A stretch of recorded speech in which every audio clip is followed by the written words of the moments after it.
আমার মাথার উপরে অনেকগুলা পাখি কিচিরমিচির করে ডাকছে। দেখুন কত সুন্দর করে পাখিগুলো কথোপকথন করছে। এই পাখিগুলো কথোপকথন ততক্ষণ পর্যন্ত করবে যতক্ষণ এদের কথা বলার এই স্থানটা রাখা হবে, এই গাছগুলো এখানে রাখা হবে। এই গাছগুলো যখন কেটে ফেলবেন তখন আর এই পাখিগুলো কথোপকথন করা, এই সুন্দর কিচিরমিচির শব্দগুলো আর কখনো কেউ শুনতে পাবে না। কারণ এই পাখিগুলো তখন আর কথা বলার মতো স্থান পাবে না।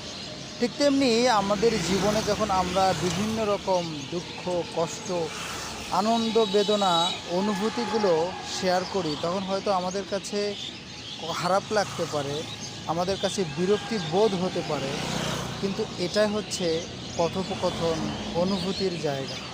যদি কখনো সেই জায়গাটা নষ্ট হয়ে যায় তাহলে আর কখনো সেই কথাগুলো মন থেকে আর বের হয় না।